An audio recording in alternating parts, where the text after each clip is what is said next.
नमस्कार साथियों, स्वागत करते हैं आप सभी का हमारे YouTube चैनल निश्चय एकेडमी पर। दोस्तों, आज के इस वीडियो में 28 अगस्त का जितना भी महत्वपूर्ण हमारा मध्य प्रदेश का करंट अफेयर्स मिल सकता है उसको यहाँ पर हम डिस्कस करने वाले हैं। तो वीडियो में आप लास्ट तक बने रहिएगा क्योंकि ये वीडियो आपके आने वाली सभी एग्जाम्स के लिए बहुत ही इंपॉर्टेंट होने वाला है। तो चलिए दोस्तों, शुरुआत करते हैं आज के इस वीडियो की। सबसे पहले यहाँ पर आपको बता देते हैं सेशन किस प्रकार से रहेगा। तो सबसे पहले आज का मध्य प्रदेश का करंट अफेयर्स है यहाँ पर हम डिस्कस करेंगे। उसके बाद कल का जो मध्य प्रदेश का करंट अफेयर्स हमने देखा था उसका एक बार क्विक रिवीजन करेंगे। उसके बाद जनवरी से लगाकर जुलाई 2022 तक हमने मध्य प्रदेश का जितना भी महत्वपूर्ण करंट अफेयर्स देखा है उसके कुछ इंपॉर्टेंट क्वेश्चंस जो कि आने वाली एग्जाम के पॉइंट ऑफ व्यू से इंपॉर्टेंट बनते हैं उनको यहाँ पर हम डिस्कस करेंगे। और सबसे लास्ट में कल जो आपसे क्वेश्चन पूछा था उसका आंसर बताएंगे। एक नया क्वेश्चन यहाँ पर आप सभी से पूछा जाएगा जिसका जवाब आपको हमें कमेंट करके बताना होगा। और जिन लोगों के द्वारा राइट आंसर दिया जाता है उनका नाम डेली हमारे द्वारा जो वीडियो होता है उसमें मेंशन भी करते हैं। तो आज के इस वीडियो में भी जो क्वेश्चन पूछा जाएगा उसका आंसर कल के वीडियो में हम यहाँ पर मेंशन करेंगे। तो चलिए दोस्तों, शुरुआत करते हैं आज के इस वीडियो की। सबसे पहले यहाँ पर देख लेते हैं आज के मध्य प्रदेश के करंट अफेयर्स के कुछ क्वेश्चंस। दोस्तों, पहला क्वेश्चन हमारा यहाँ पर निकल कर आता है कि मध्य प्रदेश में देश का पहला क्षेत्रीय राष्ट्रीय रोग नियंत्रण केंद्र कहाँ स्थापित किया जाएगा। दोस्तों, ये क्वेश्चन अपने आप में बहुत ज्यादा इंपॉर्टेंट है क्योंकि यह देश का पहला क्षेत्रीय राष्ट्रीय रोग नियंत्रण केंद्र होगा और इसकी स्थापना हमारे मध्य प्रदेश के एक जिले में की जाएगी। दोस्तों, चार ऑप्शन है यहाँ पर आपके सामने, भोपाल, इंदौर, जबलपुर या रतलाम। तो दोस्तों, ऑप्शन है भोपाल यहाँ पर हमारा राइट आंसर बनता है। इससे जुड़ी कुछ महत्वपूर्ण जानकारी यहाँ पर हम देख लेते हैं। तो भोपाल में बनेगा देश का पहला क्षेत्रीय राष्ट्रीय रोग नियंत्रण केंद्र। प्रधानमंत्री आयुष्मान भारत स्वास्थ्य अधोसंरचना मिशन के अंतर्गत भारत सरकार के लोक स्वास्थ्य एवं परिवार कल्याण मंत्रालय के साथ मिलकर मध्य प्रदेश के भोपाल में क्षेत्रीय राष्ट्रीय रोग नियंत्रण केंद्र यानी कि एनसीडीसी की स्थापना आपकी यहाँ पर की जाएगी। भारत सरकार द्वारा चिन्हित शहरों में भोपाल, गुवाहाटी, देहरादून, अहमदाबाद एवं बेंगलुरु में इस क्षेत्रीय केंद्र की स्थापना होना है, जिसमें सबसे पहले भोपाल में एनसीडीसी के क्षेत्रीय केंद्र स्थापित किया जाएगा। तो दोस्तों, इसके लिए पूरे देश भर से आपके 5 शहरों का चयन हुआ है, लेकिन सबसे पहले इस क्षेत्रीय जो हमारा राष्ट्रीय रोग नियंत्रण केंद्र है इसका जो क्षेत्रीय कार्यालय है सबसे पहले कहां पर स्थापित होगा, तो यह हमारे मध्य प्रदेश के भोपाल में स्थापित होगा। दोस्तों, क्वेश्चन अपने आप में बहुत ज्यादा इंपॉर्टेंट है और आने वाली एग्जाम में आपको देखने को जरूर मिलेगा। एनसीडीसी के क्षेत्रीय केंद्र में प्रदेश में होने वाली सभी बीमारियों की रोकथाम, उपचार एवं प्रोटोकॉल को निर्धारित करने के लिए नीति भी आपकी तैयार की जाएगी। तो दोस्तों, सबसे ज्यादा इंपॉर्टेंट क्या बनता है कि देश का पहला क्षेत्रीय राष्ट्रीय रोग नियंत्रण केंद्र कहाँ स्थापित किया जाएगा, भोपाल में। और भोपाल क्या है, तो वर्तमान में मध्य प्रदेश की राजधानी है। दोस्तों, भोपाल की बात आई है तो इससे जुड़े कुछ फैक्ट आप यहाँ पर देख लीजिए। अगर आपसे पूछा जाए कि भोपाल को मध्य प्रदेश की राजधानी कब बनाते हैं, तो वर्ष 1956 में इसको मध्य प्रदेश की राजधानी आपका बनाया जाता है। अगला क्वेश्चन बनेगा कि भोपाल को आपका जिला कब बनाते हैं, तो वर्ष 1972 में भोपाल को आपका जिला यहाँ पर बनाया जाता है। साथ ही अगर दोस्तों यहाँ पर हम भोपाल की बात करते हैं तो यहाँ पर आपकी भोजताल स्थित है। भोजताल स्थित है जो कि आपकी रामसर साइट में शामिल है। और रामसर साइट में इसको कब शामिल किया गया, तो वर्ष 2002 में इसको आपका रामसर साइट में शामिल किया जाता है। और रामसर साइट में शामिल होने वाले मध्य प्रदेश की पहली झील थी। तो यह भी आपको यहाँ पर अच्छे से याद रखना होगा। इसके अलावा दोस्तों, अगर यहाँ पर हम बात करें भोपाल की, तो भोपाल को जो है आपका यहाँ पर राजा जो है आपका किसके द्वारा इसकी स्थापना आपकी की गई थी, तो दोस्तों राजा भोज के द्वारा इसकी स्थापना जो है आपकी की जाती है। तो यह भी हमारे लिए यहाँ पर इंपॉर्टेंट बन जाता है। चलिए दोस्तों, अगला क्वेश्चन यहाँ पर हम डिस्कस कर लेते हैं। अगला क्वेश्चन है हमारा दोस्तों कि भोपाल की कुश्ती एकेडमी में अभ्यासरत कुमारी प्रियांशी प्रजापति ने महिला जो कि आपकी एक महिला पहलवान है, इन्होंने विश्व जूनियर कुश्ती चैंपियनशिप में कौन सा पदक जीता है। चार ऑप्शन है दोस्तों आपके सामने। सामने कांस्य पदक, रजत पदक, स्वर्ण पदक या उपरोक्त सभी। तो दोस्तों ऑप्शन है कांस्य पदक यहाँ पर हमारा राइट आंसर बनता है। तो मध्य प्रदेश की जो कुश्ती अकादमी जो कि आपके भोपाल में स्थित है, वहां पर अभ्यास करती है, वहां पर प्रैक्टिस करती है एक महिला पहलवान जिनका नाम है प्रियांशी प्रजापति। इन्होंने विश्व जूनियर कुश्ती चैंपियनशिप में कांस्य पदक जीता है। तो नाम इंपॉर्टेंट बनता है, कौन सा पदक जीता है यह इंपॉर्टेंट बनता है। साथ ही दोस्तों यह इंपॉर्टेंट बन जाता है कि आपका प्रियांशी प्रजापति का संबंध किस खेल से है। तो यहां से 3 क्वेश्चन बनने की संभावना आपकी बनती है। देख लेते हैं इससे जुड़ी कुछ महत्वपूर्ण जानकारी। तो मध्य प्रदेश खेल युवा कल्याण विभाग टीटी नगर भोपाल की कुश्ती एकेडमी में अभ्यासरत कुमारी प्रियांशी प्रजापति जो कि आपके महिला पहलवान है, इन्होंने विश्व जूनियर कुश्ती चैंपियनशिप में कांस्य पदक आपका जीत लिया है। बात करें दोस्तों कि यह आपकी विश्व जूनियर कुश्ती चैंपियनशिप का आयोजन कहाँ हुआ था, तो बुल्गारिया एक देश है, वहां का एक शहर है जिसका नाम है आपका सोफिया। वहां पर 15 से 21 अगस्त तक यह कुश्ती चैंपियनशिप का आयोजन आपका यहाँ पर किया गया था। प्रियांशी प्रजापति ने 50 किलोग्राम फ्री स्टाइल में विश्व अंडर 20 कुश्ती चैंपियनशिप में भारत का लोहा मनवाते हुए कांस्य पदक आपका जीता है और इसी के साथ मध्य प्रदेश की पहली महिला पहलवान बन गई है जिन्होंने अंडर 20 विश्व कुश्ती चैंपियनशिप में कांस्य पदक जीता है।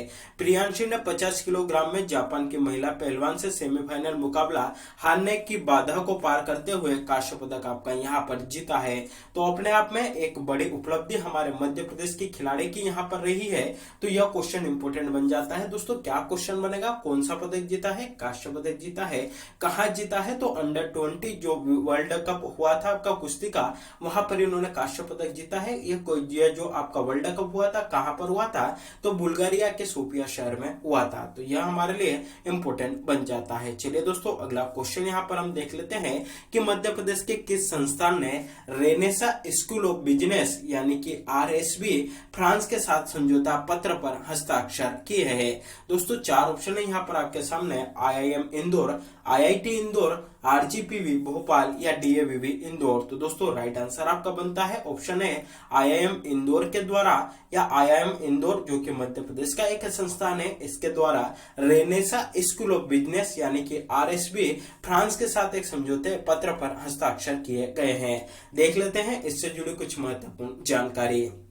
तो विद्यार्थियों, शिक्षकों और शोध समूह के बीच सहयोग को बढ़ावा देने के उद्देश्य से भारतीय प्रबंधन संस्थान IIM इंदौर ने Renaissance school of business RSB France के साथ समझौता पत्र पर हस्ताक्षर किए हैं। IIM इंदौर के निदेशक प्रोफेसर हिमांशु राय और RSB के डीन और डायरेक्टर जनरल डॉक्टर थॉमस फ्रोलिचर ने समझौता पत्र पर हस्ताक्षर आपके किए हैं। प्रोफेसर राय के द्वारा बताया गया कि इस समझौते से विद्यार्थियों और शिक्षकों का आदान प्रदान होने से ज्ञान की वृद्धि आपकी होगी। दोनों संस्थान मिलकर शोध कार्य भी आपके करेंगे।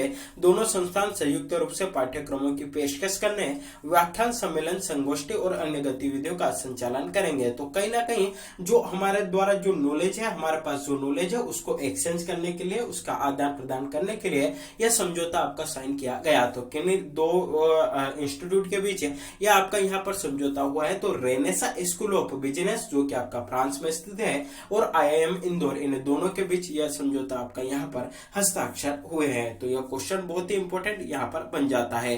दोस्तों बात आई है यहाँ पर इंदौर की, तो इंदौर से जुड़ी कुछ महत्वपूर्ण जानकारी यहाँ पर आप देख लीजिए। देखिए जब भी इंदौर का उल्लेख आता है तो कुछ ऐसी जानकारियां मैं यहाँ पर आपको बताता हूँ। तो आपको आप में से बहुत सारे लोग जो कि डेली इस वीडियो को वॉच करते हैं उनको जो है वो आपकी ओरली जो है यहाँ पर याद हो गई होगी। अगर कोई उनसे इंदौर के बारे में पूछता है तो वह अच्छे से बता सकते हैं। तो जिनको याद है वह भी सुन लीजिएगा ताकि उनका रिवीजन हो जाए, और जिनको याद नहीं है वह भी जो है आपको उनके द्वारा इसको याद रखने की कोशिश यहाँ पर की जानी चाहिए, ताकि अगर आने वाले एग्जाम में यहाँ से क्वेश्चन बनता है तो वह उसको आसानी से सोल्व कर सके। तो दोस्तों इंदौर की जब बात आती है तो स्वच्छता की बात अपने आप यहाँ पर निकल जाती है कि लगातार स्वच्छता में 5 बार नंबर 1 पर देश का कौन सा शहर आया है? तो दोस्तों हमारा इंदौर शहर आया है। अगला क्वेश्चन बनेगा कि देश का पहला वाटर प्लस शहर किसे घोषित किया गया? तो दोस्तों आपका इंदौर को घोषित किया गया। इंदौर देश का एकमात्र ऐसा शहर है जहां पर कि दोनों इंस्टीट्यूट यानी कि इंडियन इंस्टीट्यूट ऑफ टेक्नोलॉजी और इंडियन इंस्टीट्यूट ऑफ मैनेजमेंट यानी कि IIT और IIM दोनों जो है आपको यहाँ पर देखने को मिलेंगे। यहाँ पर जो आपका खजराना मंदिर है जहां पर कि भगवान गणेश की मूर्ति जो है आपकी स्थापित है, भगवान गणेश का मंदिर भी जो है आपका वहां पर स्थित है। तो वहीं पर वही जो परिसर है वहां पर देश का दूसरा गणेश संग्रहालय आपका बनाया जाएगा। और पहला कहां पर है? तो दोस्तों वो आपका पुणे में है, तो यह भी याद रखना है। साथ ही अगर आपसे पूछा जाए कि ये रोबोट के माध्यम से ट्रैफिक कंट्रोल करने वाला देश का पहला शहर कौन सा है? तो दोस्तों वो आपका इंदौर है। तो यह कुछ है इंदौर से जुड़ी हुई जानकारी थी जो कि आप यहाँ पर याद रख सकते हैं। दोस्तों अगला क्वेश्चन है कि पुलिस अनुसंधान एवं विकास ब्यूरो द्वारा वर्ष 2020-21 के लिए सर्वश्रेष्ठ पुलिस प्रशिक्षण के लिए मध्य प्रदेश के किस जिले के पुलिस अधीक्षक अवधेश गोस्वामी का चयन हुआ है? 4 ऑप्शन है, राजगढ़, अनूपपुर, रतलाम या इंदौर। तो दोस्तों राइट आंसर आपका बनता है ऑप्शन है मध्य प्रदेश के राजगढ़ जिले में पदस्थ पुलिस अधीक्षक अवधेश गोस्वामी का जो है आपका चयन हुआ है। और किस लिए हुआ है? तो इनका चयन जो है आपका सर्वश्रेष्ठ पुलिस प्रशिक्षण के लिए किया गया है। तो इनसे जुड़ी जानकारी यहाँ पर हम देख लेते हैं।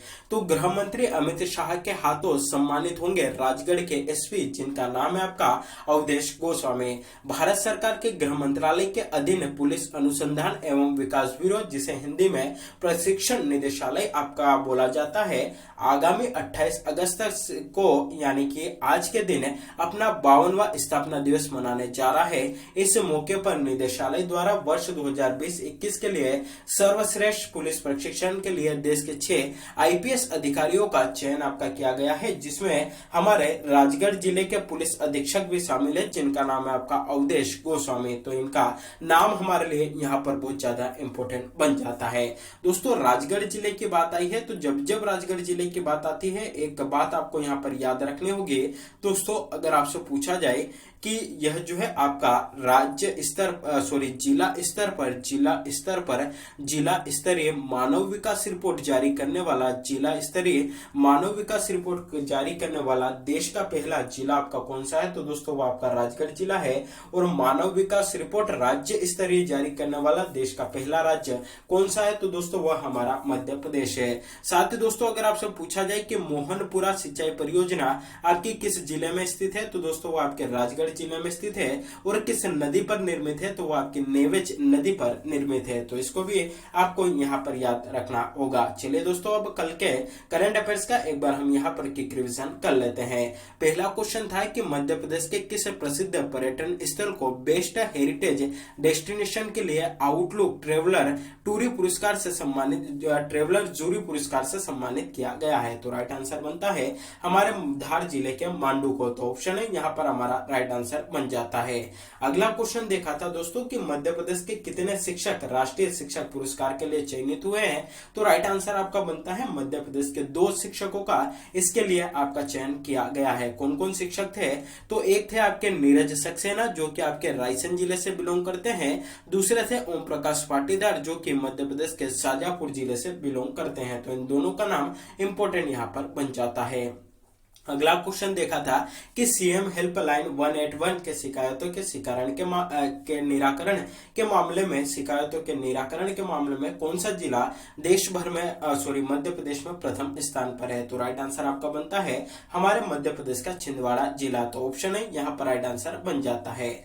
प्रीवियस मंथ के कुछ एमपी करंट अफेयर्स को यहाँ पर हम डिस्कस कर लेते हैं। पहला क्वेश्चन है कि मध्य प्रदेश के किस जिले में फर्नीचर और खिलौना क्लस्टर आपके विकसित किए जा रहे हैं? 4 ऑप्शन है, भोपाल, उज्जैन, जबलपुर या इंदौर। तो दोस्तों राइट आंसर आपका बनता है मध्य प्रदेश की आर्थिक राजधानी, मध्य प्रदेश की खेल राजधानी में आपके फर्नीचर और खिलौना क्लस्टर यहाँ पर विकसित किए जा रहे हैं। तो दोस्तों ऑप्शन डी इंदौर यहाँ पर राइट आंसर बन जाता है। अगला क्वेश्चन है कि बालचर रवि पत्रिका का प्रकाशन प्रकाशन किस संस्था के द्वारा किया जाता है? चार ऑप्शन है भारत स्काउट एंड गाइड द्वारा, मध्य प्रदेश जनसंपर्क विभाग द्वारा, मध्य प्रदेश महिला बाल विकास विभाग द्वारा या मध्य प्रदेश साहित्य अकादमी द्वारा। तो दोस्तों ऑप्शन ए जो है यहाँ पर राइट आंसर बनता है, भारत स्काउट एंड गाइड द्वारा बालचल रवि पत्रिका का प्रकाशन आपका किया जाता है। चलिए दोस्तों अगला क्वेश्चन देखते हैं कि मध्य प्रदेश में जहरीली शराब से मृत्यु होने पर अपराधी को कितने वर्ष की सजा का कानून लागू किया गया है? यानी कि यह आपका नया यहाँ पर संशोधन हुआ था 2021 में, यह आपका नियम आया था।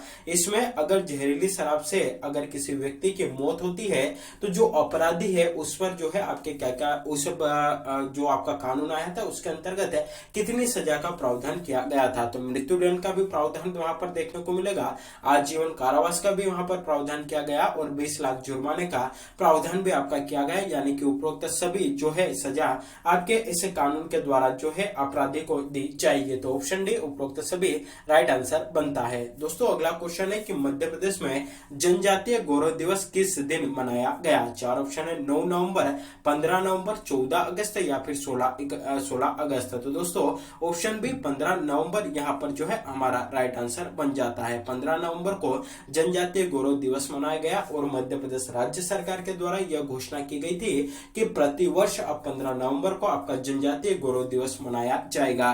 दोस्तों हाल ही में जो आपकी मध्य प्रदेश की जो एमपीपीएससी की प्री एग्जाम हुई थी उसमें एक दिवस आपका पूछा गया था, वह है विमुक्ति दिवस है और इसकी भी जो घोषणा है मध्य प्रदेश सरकार के द्वारा आपकी की गई थी। तो आप सभी यहाँ पर कमेंट करके बताइएगा कि विमुक्ति दिवस जो है आपका प्रतिवर्ष इसको मनाने की घोषणा की गई है, तो किस दिन प्रतिवर्ष विमुक्ति दिवस आपका मनाया जाएगा? यह क्वेश्चन आपका एमपीपीएससी प्री में आया हुआ है। तो इसका आंसर जो है अगर आपको पता नहीं हो तो सर्च करके भी इसका आंसर आप जरूर यहाँ पर बताइएगा। अगला क्वेश्चन है कि भारत सरकार द्वारा जारी सूची में देश का पहला वाटर प्लस शहर कौन सा बना है? तो दोस्तों इस प्रकार का अगर क्वेश्चन आता है और आप डेली हमारा वीडियो वॉच कर रहे हैं तो इसमें आपको जो है यहाँ पर सोचने की जरूरत नहीं होगी, क्योंकि जब जब इंदौर का उल्लेख आता है तब तब मैं यहाँ पर आपको बताता हूँ कि वाटर प्लस शहर देश का पहला किसे घोषित किया गया? तो इंदौर को घोषित किया गया। तो ऑप्शन डी यहाँ पर हमारा राइट आंसर बन जाता है। चलिए दोस्तों अगला क्वेश्चन जो है हम यहाँ पर डिस्कस कर लेते हैं, जो कि कल आपसे यहाँ पर पूछा गया था। चार ऑप्शन थे कि क्वेश्चन था कि किस नदी को मध्य प्रदेश की गंगा कहा जाता है? चार ऑप्शन थे बेतवा नदी, ताप्ती नदी, नर्मदा नदी या फिर चंबल नदी। तो दोस्तों इसका राइट आंसर आपका बनता है बेतवा नदी। ऑप्शन है यहाँ पर हमारा राइट आंसर बनता है। नीतू सिंह बाथम इनके द्वारा बहुत बढ़िया आंसर दिया गया। बेतवा नदी जो है आपको इस नदी को मध्य प्रदेश की गंगा आपका कहा जाता है। किस आधार पर कहा जाता है? तो प्रदूषण के आधार पर कहा जाता है। मध्य प्रदेश की जीवनदायिनी और भारत की 5वीं सबसे बड़ी नदी है। मध्य प्रदेश की पहली सबसे बड़ी नदी कौन सी है? तो वो आपके दोस्तों नर्मदा नदी है। बात करें कि मध्य प्रदेश की जो आदिवासियों की गंगा जो है आपकी किस नदी को कहा जाता है? तो दोस्तों वह आपका माही नदी को यहाँ पर कहा जाता है। साथ ही मालवा की गंगा शिप्रा नदी को आपका कहा जाता है। बुंदेलखंड की जीवनदायिनी नदी बेतवा नदी को आपका कहा जाता है। और मध्य प्रदेश की सबसे स्वच्छ एवं सबसे प्रदूषित नदी, तो सबसे स्वच्छ नदी आपकी चंबल है और सबसे प्रदूषित नदी नर्मदा है। यहाँ पर इन्होंने ये आंसर बताया है। अमन वर्षा इन्होंने राइट आंसर दिया है। रवि मीणा जी राइट आंसर दिया गया। आशीराम जमरे इनके द्वारा राइट आंसर दिया। जाहिद खान इन्होंने राइट आंसर दिया। रोकी इनके द्वारा राइट आंसर दिया गया। सहसी रहंग डाले इनके द्वारा भी राइट आंसर दिया गया। अजित पवार राइट आंसर दिया है। साथ ही संजय राजपूत इन्होंने भी राइट आंसर यहाँ पर आपका दिया है। जितेंद्र सिंह इनके द्वारा राइट आंसर दिया गया। प्रमोद बाथम इन्होंने भी राइट आंसर दिया है। नीलम विश्वकर्मा जी इनके द्वारा तो डेली बहुत बढ़िया आंसर दिया जाता है। डेली जिस प्रकार आंसर देते हैं उसी प्रकार का आंसर आज भी इन्होंने यहाँ पर दिया है। बेतवा को कहा जाता है किस आधार पर? तो पोल्यूशन के आधार पर। और मध्य प्रदेश की जो गंगा है आपके गंगा ऑफ एमपी, देखिए यहाँ पर बहुत सारी बुक में आपको जो है मध्य प्रदेश की गंगा किस नदी को कहा जाता है? तो बेतवा नदी ही जो है आपको देखने को मिलेगा। प्रदूषण के आधार पर इसको कहा जाता है। अगर आपसे यहाँ पर पूछा जाए दोस्तों कि मालवा की गंगा जो है आपका किसे कहा जाता है? शिप्रा नदी को कहा जाता है। दक्षिण की गंगा गोदावरी को कहा जाता है। मध्य प्रदेश की जीवन रेखा नर्मदा को कहा जाता है और मालवा की जीवन रेखा चंबल नदी को कहा जाता है। साथ ही दोस्तों इन्होंने कुछ और बताया कि बेतवा का जो ओरिजिन है कहां से होता है? तो रायसेन का जो कुमरा विंध्य रेंज है, रायसेन से जो है इसका उद्गम आपका आपका यहाँ पर होता है। कुमरागांव रायसेन से इसका यहाँ पर उद्गम होता है। साथ ही अंजलि विश्वकर्मा, इन्होंने भी राइट आंसर बताया है कि on the basis of pollution Betwa नदी को कहा जाता है और on the basis of purity जो है नर्मदा को यहाँ पर कहा जाता है। तो अंजलि विश्वकर्मा जी, आपसे यहाँ पर एक रिक्वेस्ट है कि कल आज अगर आप ये वीडियो आज का देख रहे हैं तो हमें यहाँ पर आप कमेंट करके बताइएगा कि आपने ये सोर्स कहाँ से ढूंढा है और कहाँ पर जो है ये लिखा हुआ है कि इसको जो है शुद्धता के आधार पर, प्योरिटी के आधार पर इसको मध्य प्रदेश की गंगा जो है आपका नर्मदा को कहा जाता है। क्योंकि हमने अभी तक जितने भी सोर्स देखे हैं वहां पर मध्य प्रदेश की गंगा आपका किसको बताया गया है, तो बेतवा नदी को बताया गया है। किस आधार पर, तो प्रदूषण के आधार पर। इसके अलावा कोई भी हमको ऐसा ऑफिशियल सोर्स अभी तक नहीं मिला है जिसमें यह बताया गया है कि शुद्धता, प्योरिटी के आधार पर जो है आपका यहाँ पर मध्य प्रदेश की गंगा नर्मदा को कहा जाता है। तो अगर आपके पास, अगर आपने जहां पढ़ा हो या फिर जो भी सोर्स आपके पास हो तो वो जो है आप यहाँ पर हमें कमेंट करके जरूर बताइएगा, ताकि अगर हमें पता नहीं हो तो हम भी जो है यहाँ पर पता कर सके, उसमें देख सके और हमारे जो व्यूअर्स हैं, हमारे जो स्टूडेंट हैं, उनको भी एक नई बात यहाँ पर पता चल सके। तो दोस्तों, डेली क्वेश्चन पूछने का हमारा यही उद्देश्य है कि आप कमेंट करते हैं तो कुछ ऐसी चीजें होती है जो हमें पता नहीं होती है तो हम आपसे ले लेते हैं, और अलग अलग लोग जो है यहाँ पर कमेंट करते हैं तो सबके आंसर अलग अलग आते हैं। तो किसी से कुछ मिल रहा, किसी से कुछ मिल रहा, तो सबका मिलाकर जो है हमारा यहाँ पर एक बेटर आंसर जो है तैयार हो जाता है। बेटर फैक्ट्स जो है हमारा उस टॉपिक से जुड़े हुए, उस क्वेश्चन से जुड़े हुए यहाँ पर कवर हो जाते हैं। तो आपने कहां से ये देखा है हमें कमेंट करके जरूर बता दीजिएगा। तो चलिए दोस्तों, आज का क्वेश्चन यहाँ पर जिसका जवाब आपको हमें कमेंट करके बताना है कि जल बिहारी का मेला मध्य प्रदेश के किस जिले में आयोजित होता है। चार ऑप्शन है, छतरपुर, सतना, गुना या ग्वालियर। तो दोस्तों, इसका जो भी राइट आंसर बनता हो, जो भी सही जवाब बनता हो, आप सभी को हमें यहाँ पर कमेंट करके बताना है। तो दोस्तों, यह था हमारे आज के मध्य प्रदेश के करंट अफेयर्स का सेशन। वीडियो अच्छा लगा हो तो वीडियो को अधिक से अधिक लोगों तक शेयर करिएगा, वीडियो को लाइक करिएगा। चैनल पर पहली बार विजिट कर रहे हैं तो चैनल को सब्सक्राइब भी जरूर करिएगा, बेल नोटिफिकेशन को भी प्रेस करके रखिएगा ताकि जब भी वीडियो अपलोड हो इसकी नोटिफिकेशन सबसे पहले आप तक पहुंच सके। साथ ही आपकी जानकारी के लिए यहाँ पर बता दें कि दोस्तों, डेली 7 बजे हमारे जो मध्य प्रदेश की करंट अफेयर्स की जो वीडियो है डेली सुबह 7 बजे जो है आपको यहाँ पर मिल जाती है, और डेली 7 बजे इसका प्रीमियर जो है आपका चलता है, जिसमें कि आप लाइव चैट भी यहाँ पर कर सकते हैं और जो डेली क्वेश्चन आपसे पूछे जाते हैं और पिछले जो क्वेश्चंस हम यहाँ पर रिवाइज करते हैं उनका कमेंट करके आंसर भी आप बता सकते हैं। यानी कि एक प्रकार से यहाँ पर बोल सकते हैं कि यह वीडियो डेली आपका लाइव कब चलता है, तो सुबह 7 बजे ये आपका लाइव चलता है। तो अगर आप सुबह से थोड़ा सा टाइम निकाल पाते हैं यहाँ पर, तो सुबह प्रीमियर जब इसकी चलती है तब हमारे साथ जरूर जुड़िएगा, ताकि कोई भी अगर आपको डाउट होता है तो जो चैट चलती है वहां पर आप हमसे पूछ सकते हैं, या उसके बाद आप कमेंट करके हमसे पूछ सकते हैं। तो दोस्तों, वीडियो अच्छा लगा हो तो शेयर जरूर करिएगा। आज के लिए बस इतना ही, मिलते हैं अगले वीडियो में, तब तक के लिए जय हिंद।